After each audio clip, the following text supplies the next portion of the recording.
Hello दोस्तों, स्वागत है एक बार फिर से आपका अपना चैनल डेली मैथ्स में। तो दोस्तों, आज की इस वीडियो में मैं आपके लिए लेके आया हूँ रीजनिंग के टॉप 5 मोस्ट इंपॉर्टेंट इस प्रकार के क्वेश्चन जो हमेशा हर एक कॉम्पिटिटिव एग्जाम में पूछे जाते हैं।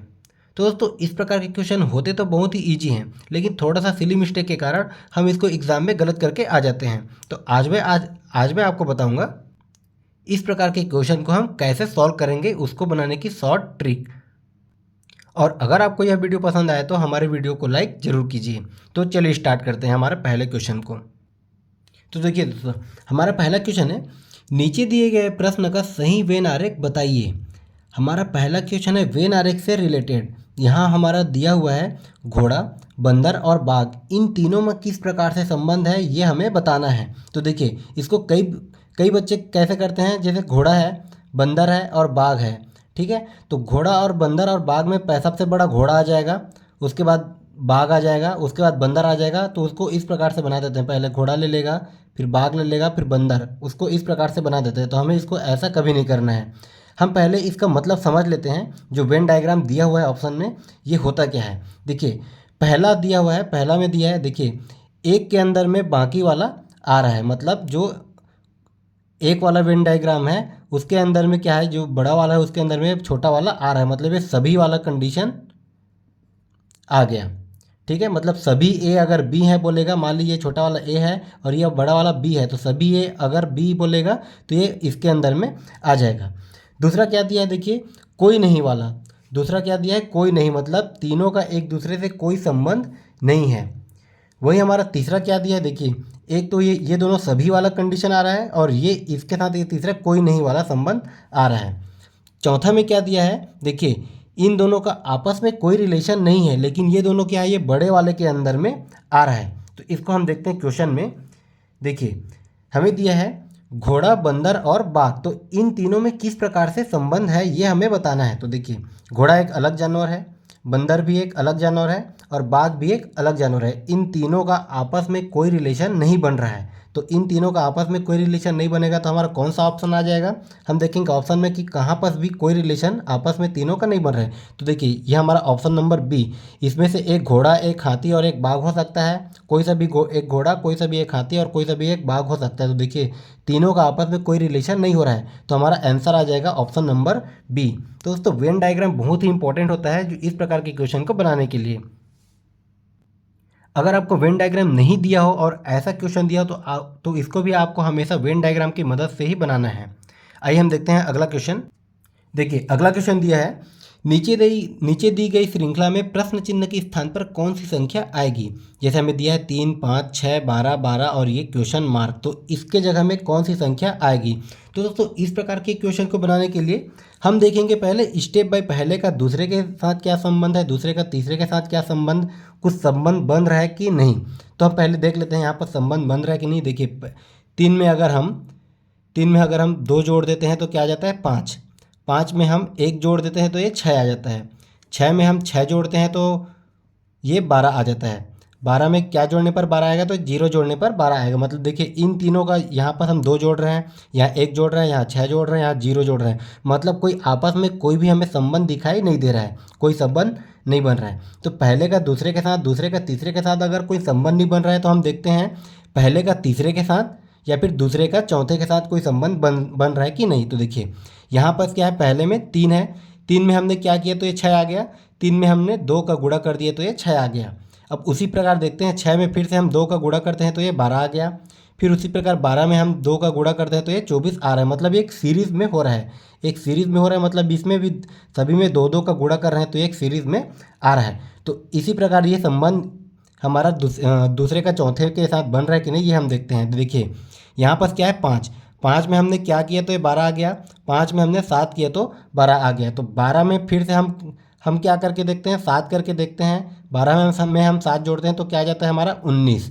अब 19 में भी 7 जोड़ने पर हमारा 26 आना चाहिए। तो 19 में भी 7 जोड़ने पर क्या आ जाता है, 19 और 7 क्या होता है, 26 होता है। मतलब यहाँ पर देखिए, ये वाला रिलेशन जो है वो गुणा 2 का हो रहा है और ये वाला रिलेशन क्या बन रहा है, +7 +7 +7 हो रहा है। तो इसका आंसर क्या आ जाएगा दोस्तों, हमारा ऑप्शन नंबर ए 19 आ जाएगा। तो दोस्तों हमारा क्वेश्चन नंबर 3 दिया है, नीचे दी गई श्रृंखला में अगला संख्या कौन सा होगा। देखिए इसमें बड़ा बड़ा श्रृंखला दिया है, तो ऐसे क्वेश्चन को देख के हमें कभी भी घबराना नहीं है। इस प्रकार के क्वेश्चन को बनाने के लिए दोस्तों हम पहले ऑप्शन को सरसरी तौर पर देखेंगे, जो दिया हुआ है सीरीज उसको सरसरी तौर पर देखेंगे कि हो क्या रहा है। तो पहले देखिए इसमें कितना नंबर है, 3 3 6 3 9 नंबर। उसके बाद इसमें कितना नंबर है, 3 3 6 और ये 2 8, मतलब ये 9 से 8 हो गया। उसके बाद 3 3 6 और ये 1 7, 7 के बाद ये 3 और 3 6, मतलब एक एक नंबर सभी में कम हो रहा है। अब नंबर किस प्रकार से कम हो रहा है हमें ये देखना है। तो देखिए पहले क्या है, 5 8 9 6 5 4 2 3 7। तो यहाँ पर क्या किया, देखिए 5 को ये काट दिया, मतलब पहले वाले को काट के क्या बाकी को एज इट इज़ यहाँ पर लिख दिया। देखिए 8 9 6 5 4 2 3 7, 8 9 6 5 4 2 3 7, मतलब पहले को काट के एज इट इज़ लिख दिया। अब उसके बाद इस वाले से ये वाला आ गया। अब इस सीरीज से ये वाला सीरीज कैसे आएगा ये हम देखते हैं। तो देखिए 8 9 6 5 4 2 3, 8 9 6 5 4 2 3। उसके बाद वाले में क्या किया, सेकंड वाले को काट के बाकी वाले को पूरा लिख दिया। मतलब पहले में हमने क्या किया, पहले स्टेप में हमने पहले वाले को काटा, दूसरे स्टेप में हमने लास्ट वाले को काटेंगे। ठीक है, अब उसके बाद तीसरा स्टेप, इसके बाद ये वाला सीरीज़ कैसे आ रहा है। तो यहाँ पर फिर हम देखते हैं 8 9 6 5 4 2 3 है। तो यहाँ पर क्या किया, 8 को फिर से पहले को काट के बाकी जो बच गया उसको पूरा का पूरा लिख दिया। ठीक है, पहले वाले को काट के बाकी का जो बच गया है उसको पूरा का पूरा लिख दिया। अब इसके बाद जो सीरीज़ आएगा उसमें हम क्या करेंगे, तो देखिए पहले में हमने पहले को काटा, दूसरे में हमने लास्ट वाले को काटा, तीसरे में हमने फिर से पहले को काटा, उसके बाद चौथे में हम क्या करेंगे, लास्ट वाले को काटेंगे। तो लास्ट वाले को अगर हम काट देते हैं तो यहाँ पर क्या बच जाता है, 9 6 5 4 2। ठीक है, ये हमारा आ गया 9 6 5 4 2। तो हमारा किस ऑप्शन में आ रहा है ये 9 6 5 4 2, ये 9 6 5 4 2 हमारा ऑप्शन नंबर डी, ये हमारा आंसर हो जाएगा। देखिए दोस्तों चौथा क्वेश्चन हमारा कैलेंडर का दिया हुआ है। तो कैलेंडर से रिलेटेड हर एक एग्जाम में एक न एक क्वेश्चन आपको पूछा जाता है। तो देखते हैं इस प्रकार के क्वेश्चन को हम कैसे बनाते हैं। देखिए यदि 5 मार्च 2012 को सोमवार था तो 5 नवंबर 2012 को कौन सा दिन होगा।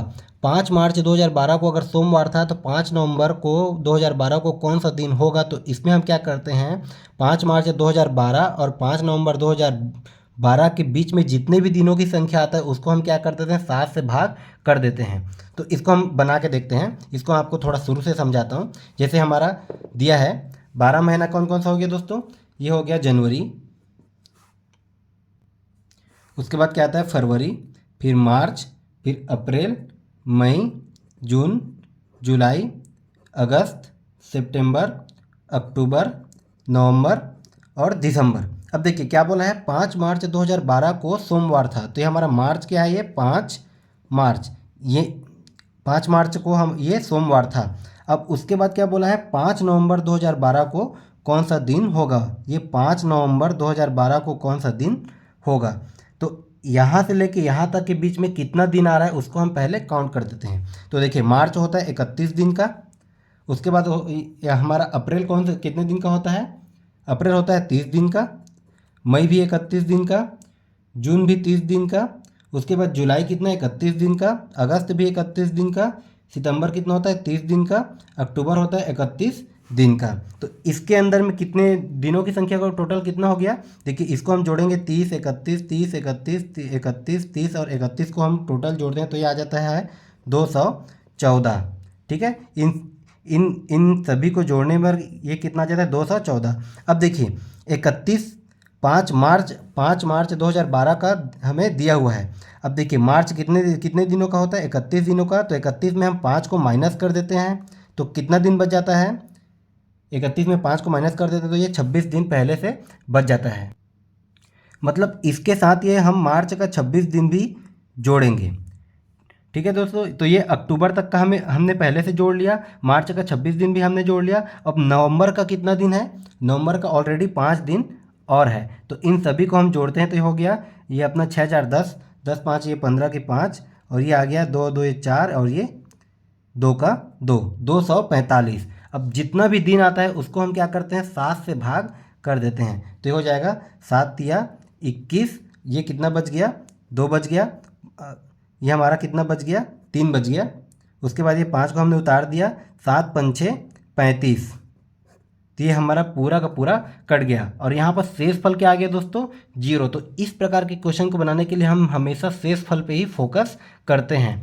शेष फल 0 आता है तो क्या होता है, वही दिन रिपीट होता है। मतलब यहाँ शेष फल 0 आ गया तो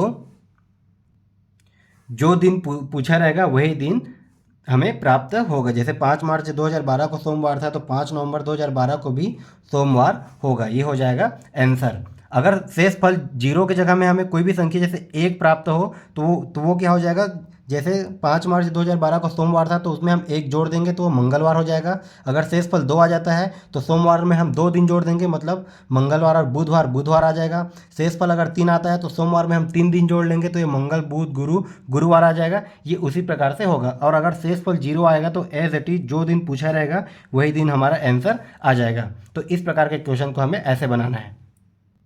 हमारा अगला क्वेश्चन है, एक चींटी 3 मीटर चलती है और फिर 4 मीटर ऊंचे एक पेड़ पर चढ़ती है, अपने मूल स्थान से वह कितनी दूरी पर है। मान लीजिए एक चींटी है, वो यहाँ से चलना आरंभ कर रहा है। यहाँ से वो कितना दूर चला, 3 मीटर चला। यहाँ से वो 3 मीटर चला, वो यहाँ तक पहुँच गया।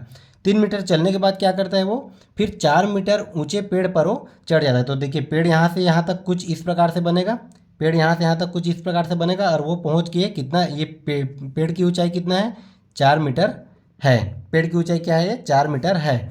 अब कई लोग इसको क्या करते हैं, वह अपने मूल स्थान से कितनी दूरी पर है। तो कई लोग इसको क्या करते हैं, ये करते हैं चींटी पहले 3 मीटर चला, उसके बाद ये 4 मीटर चला, मतलब 3 धन 4 टोटल है 7 मीटर। ये आंसर लाके इसको टिक कर देते हैं। तो ये हमें ऐसा कभी नहीं करना है। देखिए पहले क्वेश्चन को हमें समझना है, वह अपने मूल स्थान से कितनी दूरी पर है। मूल स्थान, उसका मूल स्थान क्या है, पहले वह चलना आरंभ यहाँ से किया था, अब वो कहाँ पहुँच गया, वो पहले चल के यहाँ गया, उसके बाद वो यहाँ तक गया।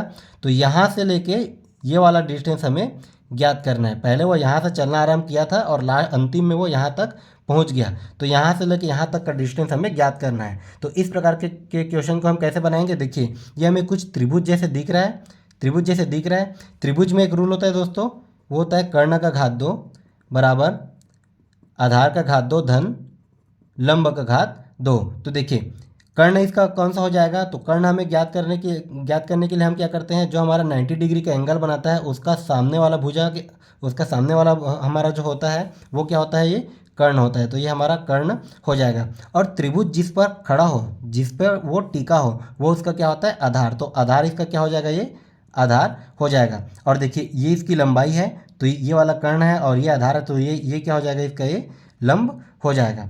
तो इसी फॉर्मूला में हमें ये वाला रख देना है। तो देखिए कर्ण का घात 2 बराबर क्या होता है, आधार का घात 2, आधार कितना दिया है 3, तो 3 का घात 2 धन लंब का घात 2, तो लंब कितना दिया है 4, तो 4 का घात 2, मतलब 3 का घात 2 कितना हो गया 9, और ये 4 का घात 2 कितना हो गया 16। तो 9 और 16 को हम जोड़ते हैं तो कितना आ गया, ये 25। और यहाँ पर से ये किसके बराबर है, कर्ण के घात 2 के बराबर है। तो घात को हम इस साइड पक्षांतर करते हैं तो ये कितना हो जाएगा दोस्तों, ये वर्गमूल 25। और 25 जो है किसका वर्ग होता है, 25 किसका वर्ग होता है, ये होता है 5 का वर्ग। तो हमारा आंसर 7 ना आ करके आंसर, हमारा एक्चुअल आंसर क्या हो जाता है 5। हमारा ये आ जाएगा ऑप्शन नंबर ए, ये हो जाएगा हमारा आंसर।